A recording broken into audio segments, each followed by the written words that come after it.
Et stop, tu roules sur le boulevard BD, ce livre est fait pour toi. Franquin, les secrets d'une œuvre, par Bob Garcia.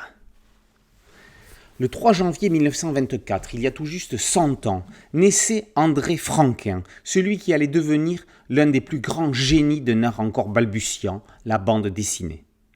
À cette occasion, Bob Garcia propose une analyse détaillée de l'œuvre du maître. Dès l'introduction, il donne le ton. On va découvrir des messages écrits en filigrane dans les cases, comme le titre du film diffusé au cinéma devant lequel passe Spirou et Fantasio dans la mauvaise tête. Compte tenu des lettres que l'on peut lire à l'écran et de la date de création de l'histoire, Garcia démontre qu'il s'agit de O Cangaceiro, primé à l'époque au Festival de Cannes. C'est dans ce genre de détails qu'il va nous amener pour une lecture immersive dans l'esprit du créateur. Le premier chapitre, Naissance d'une vocation, revient sur l'enfance de Franquin dans un faubourg de Bruxelles et les origines de sa passion pour la bande dessinée. Mickey, Donald, Hergé, Canif. Il sera marqué en particulier par un personnage dans la série Popeye par Ségard, le Pilou Pilou, une bestiole jaune qui pourrait être l'ancêtre d'un certain marsupial. Franquin le dit en parlant pour toute œuvre de cryptonésie, une mémorisation inconsciente d'événements vécus ou de lectures effectuées. Après avoir commencé des études à Saint-Luc, il quittera l'Institut à la Libération pour entrer dans un studio de dessin animé avec Peyo et Maurice.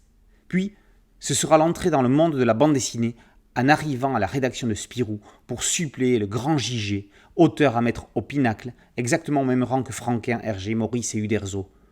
Gigé est trop souvent au second plan et c'est profondément injuste, mais ça c'est une autre histoire. Bref, Franquin va apprendre son véritable métier sur le tas.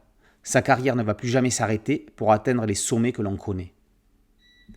Chaque partie du livre de Bob Garcia est ensuite consacrée à chacune des œuvres majeures de Franquin, avec leur lot d'anecdotes. On commence évidemment avec Spirou, avec des aventures qui s'étoffent au fil de la carrière de leur auteur. Bien évidemment, le tintinologue qu'est Bob Garcia n'allait pas se priver de faire des analogies avec quelques aventures du reporter à l'aube. Dès la maison préfabriquée, il est question de réminiscence avec un plan qui s'envole des mains de Fantasio. Mais ça, c'est Gigé qui avait laissé l'histoire en plan là.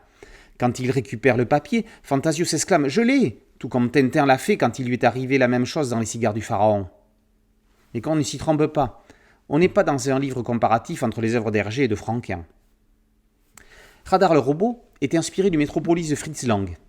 Garcia expose les origines possibles du comte de Champignac, grand-père de Jean Doissy ou camarade de studio de dessin animé de Franquin. Au début du Nid des Marsupilami, quand Sécotine traverse un chantier en scooter, c'est Gaston qui est dessiné sur le panneau de signalisation. Dans QRN sur Bretzelberg, le docteur Kilikil est inspiré par le bourreau nazi Joseph Mengele, médecin également, et son nom provient de la chanson Kiliwatch du groupe belge The Cousins, sorti en 1960. Les chapitres suivants, évidemment plus courts, sont construits sur le même principe. Modeste et Pompon, Gaston Lagaffe, Les Idées Noires et les autres œuvres sont passées au crible. Le gaffeur offre un pull moche à Mademoiselle Jeanne, 2 ans après Le Père Noël est une ordure. Garcia parle aussi d'un Franquin visionnaire qui, dans les fameuses Idées Noires, dénonce des manipulations avec des virus introduits dans des bactéries. En annexe, l'auteur recense quelques clins d'œil et hommages de Franquin à ses pairs. À travers son œuvre, le livre de Bob Garcia démontre que Franquin apporte de précieux témoignages sur une époque dont il était chroniqueur. Il met en évidence l'auteur talentueux, modeste et tout aussi mélancolique qu'enthousiaste. Franquin, Les secrets d'une œuvre, est un livre précieux pour tous les franquinologues confirmés ou en devenir. Franquin, Les secrets d'une œuvre, par Bob Garcia, est paru aux éditions du Rocher. Boulevard BD, c'est un site dédié, un podcast audio et une chaîne YouTube. Merci de liker, de partager et de vous abonner. A très bientôt sur Boulevard BD. Ciao.